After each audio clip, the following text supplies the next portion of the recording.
time being, it's impossible for me to take my family back to the UK safely. Well, for a start, the only time that I've come back to the UK is... The decision arrived without ceremony, but its consequences struck like a royal thunderclap. Inside a private Windsor office, Prince William placed his signature beneath an order ending Harry's last remaining financial connection to the Balmoral estate. No public confrontation, no warning from the palace gates.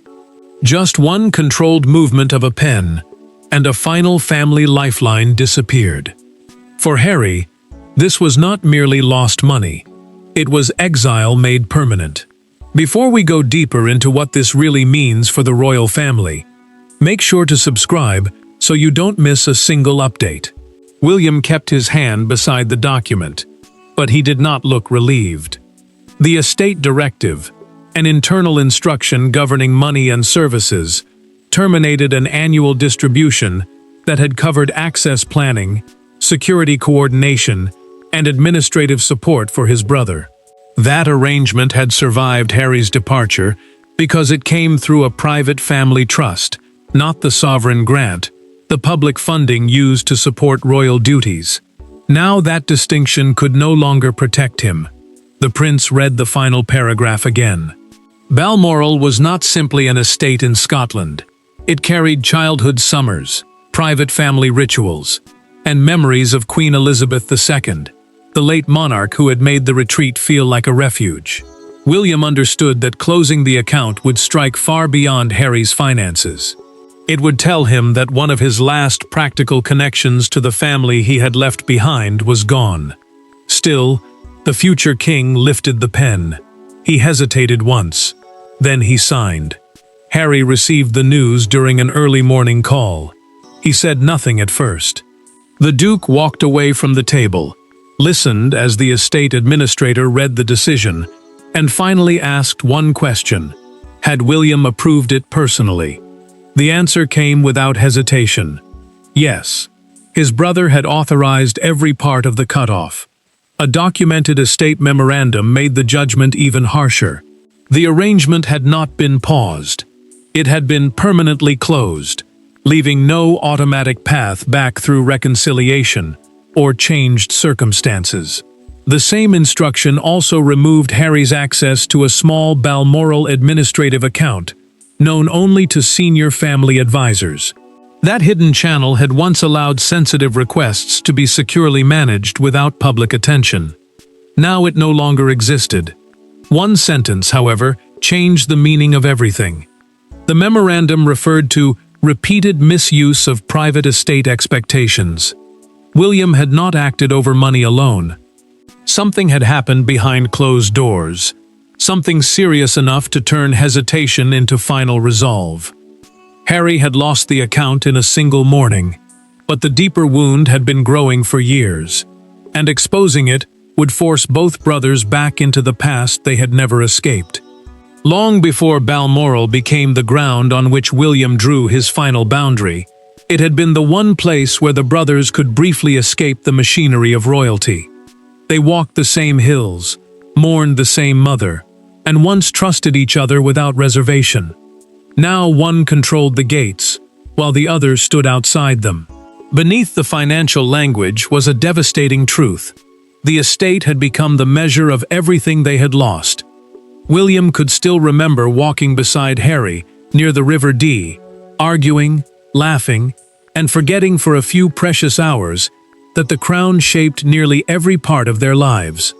Balmoral was a private royal estate, a family-owned residence managed separately from palaces maintained for official duties. That distinction mattered because the property offered them freedom from public ceremony. It was where their grandmother became less like a monarch and more like the woman who gathered her family around one table. The prince found an old photograph inside the estate file. It showed the brothers during one of those childhood summers, standing close enough to suggest that nothing could divide them. He studied it longer than he intended. Then the future king placed it face down beside the termination order, as if the happiness preserved within it had become too painful to confront. Harry felt that same history collapsing around him. Meghan watched him absorb the news and immediately understood that money was not the deepest wound. She saw his jaw tighten when he realized his brother no longer considered him part of Balmoral's private future. The Duke admitted that he had expected anger, tighter restrictions, perhaps even another wave of public criticism. He had never expected William to sever the final arrangement connected to their grandmother's beloved home. Meghan asked whether the decision could be challenged. Harry shook his head. He explained that reversing it would require the very family cooperation that had now disappeared.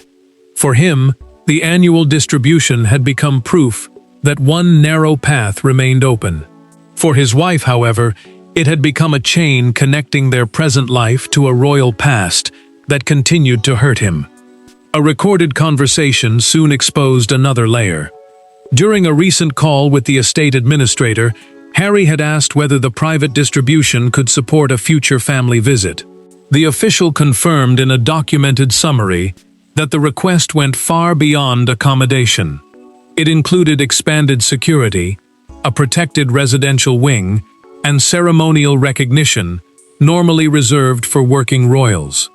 William learned of those expectations before signing the order. The prince saw them not as a simple request, but as an attempt to reclaim privileges, without accepting the responsibilities once attached to them. Even then, the disagreement might have been contained. But one disastrous Balmoral planning call transformed irritation into something far more dangerous, and revealed why hesitation was no longer an option. Every family rupture has one moment that later feels inevitable. The sentence nobody can withdraw, the silence nobody can repair. For William and Harry, that moment came during a private Balmoral planning call held 3 weeks before the financial order was signed. What began as a discussion about accommodation ended with accusations over entitlement, loyalty, and their grandmother's legacy. When the connection ended, the prince did not raise his voice. He simply asked for the estate files. Harry joined the call believing he was discussing a family visit. William entered it fearing that his brother wanted something far greater. The Balmoral estate secretary remained on the line to determine whether the proposed stay could happen without becoming an official royal event. A visit carrying formal security, ceremony, and public recognition from the monarchy. The secretary expected a practical conversation. Instead, the official heard years of buried resentment rise within minutes. The Duke argued that his surviving financial arrangement proved he still held a personal place at Balmoral.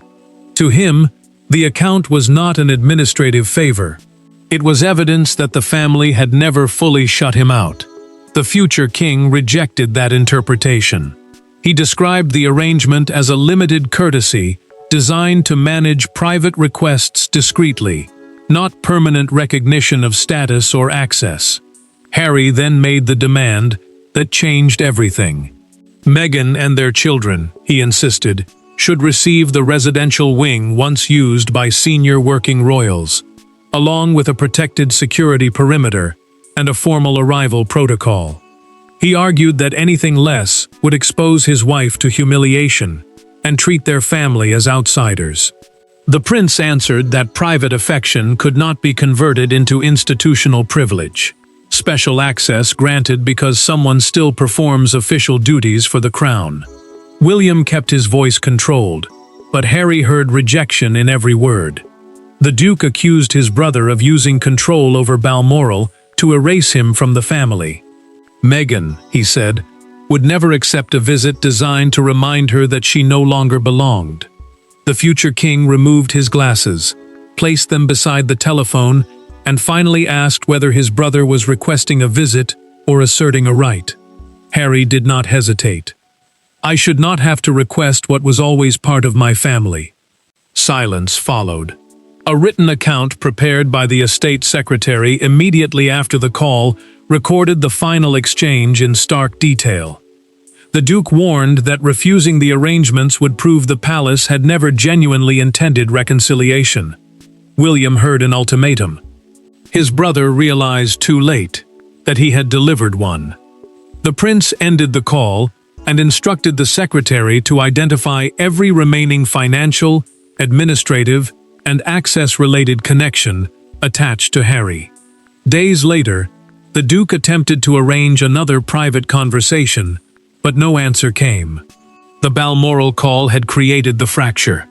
Their next meeting would force both brothers to stand inside it face to face, with no advisor, no carefully drafted language, and nowhere left to hide. The confrontation did not happen before courtiers, or behind the polished performance of a royal engagement. It unfolded in a closed room, with two brothers facing each other across a table that suddenly seemed wider than an ocean. William carried the authority to end Harry's last Balmoral connection. Harry carried years of resentment that no financial order could explain. When the door shut behind them, neither man offered an embrace, and neither pretended the meeting concerned money alone. Harry had secured only a brief conversation before the formal notification was completed. No aides entered with him, and no courtiers, palace officials who normally guide sensitive royal meetings, waited nearby to soften the exchange. William had already approved the order internally. The prince now wanted his brother to understand that Balmoral's private arrangement could not survive while its purpose was being presented as a guaranteed royal right. The Duke pushed the estate memorandum across the table.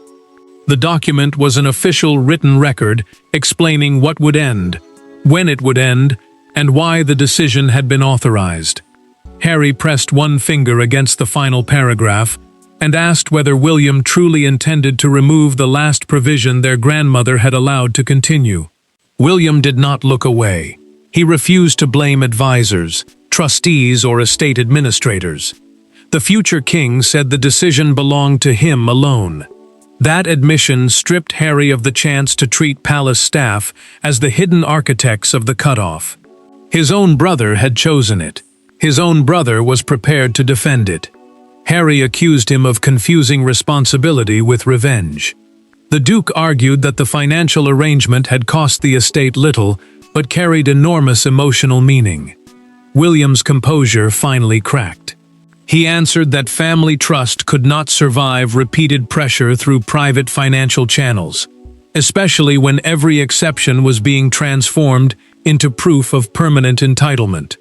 The chair scraped backward as Harry rose. He demanded to know what his brother believed he had done. The prince remained seated, but his hand tightened around the unsigned notification letter. Then he revealed the detail he had withheld. Harry's proposed Balmoral visit had already been discussed with people outside the confidential estate process. The accusation changed the room. William explained that private demands involving security, accommodation, and ceremonial treatment had begun circulating before the family had approved anything. Harry denied authorizing any disclosure. He insisted that someone around him must have turned the request into leverage without his knowledge. For one brief moment, anger gave way to uncertainty. Neither brother knew who had spoken, or why. Harry left without an embrace, an apology, or a restored agreement. He believed William had acted as judge and executioner, yet the decision was not entirely beyond challenge. Charles still carried the authority and influence of the king, the reigning head of the monarchy. William had drawn the boundary, but the monarch could still demand that he reconsider it. Now the father of both men would decide whether the order stood or collapsed. Harry still possessed one possible path back from the edge: his father. Charles could question the decision, request a pause, or use his private influence to preserve the last Balmoral arrangement. Yet when the king opened William's memorandum, he found himself trapped between two identities: the sovereign responsible for stability and the father who knew precisely what rejection could do to his son. His response would determine whether the order became policy or merely another family threat. Charles understood that William controlled the immediate estate decision, but the prince could still be persuaded. As sovereign, the reigning monarch responsible for protecting the crown's stability, he possessed enough moral influence to urge a pause without openly overruling his heir. A senior legal note made the financial position clear. Harry's former public funding had supported official royal duties, while the Balmoral distribution came from a private family arrangement controlled by trustees, the people legally responsible for managing assets under agreed conditions. The monarch read every page alone. He stopped when the memorandum described Harry's childhood connection to Balmoral and the emotional meaning attached to their late mother's memories there. For several seconds, the father overtook the king. He remembered his younger son running across the estate without fear, long before family affection became entangled with money and status. Then Charles placed the file down without speaking. Camilla found him still sitting beside it. She asked whether he intended to intervene, but the queen consort already sensed the answer in his silence. Charles admitted that rescuing Harry might ease the immediate pain. Yet he also knew it would weaken William, undermine the future king's authority, and preserve the same ambiguity that had allowed a private courtesy to become an asserted right. The king began drafting a personal message. He wrote that Harry would always remain his son. He added that Balmoral's history could never be erased by an account closure. Then, the monarch deleted several sentences that sounded like promises. What remained was a restrained expression of sadness, not an offer to reverse the decision. A trustee's documented account revealed something Harry did not know. Charles had protected the arrangement once before, resisting earlier objections and giving his younger son more time than William originally wanted. But the protection carried one condition: the distribution could continue only while the Duke made no claim that it guaranteed estate access, ceremonial treatment, or lasting royal recognition. Charles placed William's memorandum beside the trustee note. The language matched. The warning had been ignored, and the father could no longer pretend otherwise. "The condition has been broken," he said quietly. The king refused to request a delay. That silence changed everything. William's order was no longer a brother's warning. It had become an irreversible family judgment. Harry had lost his final path of appeal, and before he could absorb his father's refusal, the first consequences began arriving, some financial, others painfully symbolic. The true force of the decision emerged not in a palace announcement, but through a series of quiet cancellations. A scheduled estate consultation vanished. A security contact stopped accepting instructions. An account Harry had rarely discussed was formally closed. Each change looked administrative on paper, yet together they delivered a brutal message. Balmoral would no longer adjust itself around his possible return. What William had signed in private was now reshaping Harry's life in real time. Harry watched the consequences arrive one after another. The annual private distribution ended first, followed by estate security coordination, accommodation planning, and confidential administrative support. His designated estate liaison, the official who had quietly managed family requests involving Balmoral, would no longer speak on his behalf. None of this left the Duke without personal wealth. The deeper loss was a protected channel into royal family life, something no private fortune could purchase or recreate. The email arrived while Harry's coffee remained untouched. He read the confirmation twice, stopping at the sentence stating that all future inquiries must proceed through ordinary channels. His face hardened.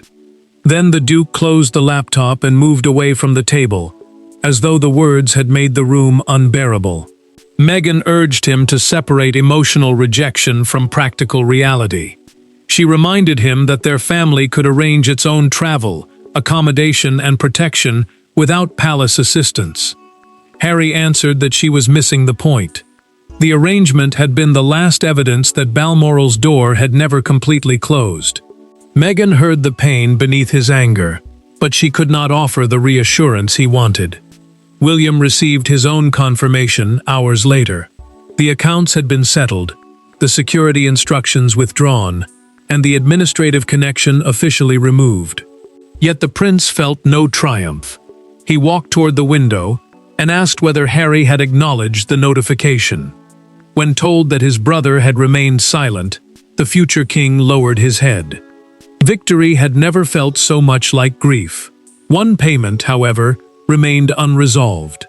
A documented estate review identified a small expense connected to the upkeep of a private memorial item associated with Princess Diana. The arrangement had been processed through Harry's former account, meaning it would disappear unless William gave a separate instruction. The prince made his decision immediately. He ordered the memorial expense to continue under an independent account carrying no connection to Harry's position, access, or former status. The money attached to entitlement would end. The tribute connected to their mother would survive. Harry learned about the exception through a recorded call with the estate administrator. His anger gave way to confusion. William had removed every privilege, yet he had refused to erase the one memory that still belonged equally to them both. For the first time, the cutoff looked less like an attempt to destroy him and more like a boundary his brother believed had become necessary. That distinction created one final opening. The decision concerning Diana's memorial forced both men to confront what remained after money, privilege, resentment, and royal machinery were stripped away. And this time, neither brother could hide behind an advisor. The turning point came after the shouting was over. Harry called William without an intermediary, without a written demand, and without any attempt to reopen the account. For once, the conversation began with neither Balmoral nor money, but with their mother. The prince had preserved her memorial expense while removing every benefit attached to his brother. That distinction unsettled the Duke, because it challenged the story he had told himself, that the decision could only have been an act of revenge. Harry made the call privately, after receiving confirmation that Diana's memorial provision had been separated from his former estate arrangement. No intermediary, a person trusted to carry messages between two sides, connected them. No secretary recorded their words, and no palace official shaped the language. The brothers had spent years speaking through statements, advisors, and carefully controlled channels. Now they had to speak as family. The Duke asked the question directly. Why had William protected the memorial after cutting everything else? The future king answered that neither of them owned their mother's memory. Neither brother, he said, possessed the right to weaponize her legacy or use it as proof of greater loyalty. The tribute would remain because Diana belonged to both sons, even if almost everything surrounding them had changed. Harry fell silent before admitting what the financial connection had come to represent. He had treated it as evidence that he still belonged, not only at Balmoral, but within the private heart of the family. The prince replied that belonging could not be maintained through an account whose purpose had been stretched beyond recognition. Money could preserve access. It could not rebuild trust. The confession went further. Harry did not apologize for leaving royal life, and William did not ask him to. Yet the Duke conceded that his demands involving accommodation, security, and ceremonial recognition had made reconciliation sound like a negotiation over status. He had wanted emotional acceptance, but presented a list of institutional conditions. William then revealed through their private conversation that signing the order had hurt him deeply. The future king admitted that he had waited several days, hoping his anger would weaken or another solution would appear. None did. He feared that leaving the financial channel open would create endless confrontations, with each private courtesy becoming the foundation for another demand. The prince offered no restoration. Instead, he made one narrow promise. A future family conversation would not depend on Balmoral money, official recognition, or Harry's former position. It would happen only if both brothers arrived without conditions. Harry ended the call knowing the cutoff would stand. He folded the termination notice and placed it inside a drawer, rather than tearing it apart. For the first time, the Duke accepted that the old arrangement was gone. That acceptance came too late to contain the story. Details had already escaped into public view. The brothers finally understood what the order meant between them. But Britain was about to decide what it meant for the crown. The monarchy as an enduring national institution. A private boundary was becoming a national royal drama. By sunrise, a decision created in silence had become a national spectacle. Broadcasters called it the monarchy's cleanest financial break with Harry since his departure from royal duties. Commentators argued over cruelty, responsibility, and the limits of family loyalty. Yet one image carried more force than every studio debate. Balmoral's closed iron gates beneath a newspaper headline declaring that William had severed the final tie. Private pain had become public symbolism. The details had escaped through the machinery surrounding the estate. Security instructions had changed. Administrative contacts had disappeared, and people familiar with royal finances noticed that Harry's private channel no longer existed. Royal duties meant the official work performed on behalf of the monarch, while Balmoral's arrangement belonged to the family's privately managed estate structure. That separation allowed palace communications to refuse discussion of personal finances while stressing that no public royal funding had been withdrawn. The story exploded outside Buckingham Palace, the monarch's official London headquarters, and the public symbol of royal authority. A newspaper vendor raised a front page above the morning crowd.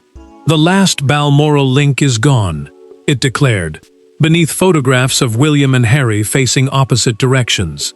People stopped, pointed, and argued over whether the prince had protected the monarchy or punished his brother. A morning presenter gave the moment its defining phrase. She called it, "The moment separation became settlement." Within hours, those words moved through broadcasts, comment panels, and newspaper columns. The phrase captured what the public sensed.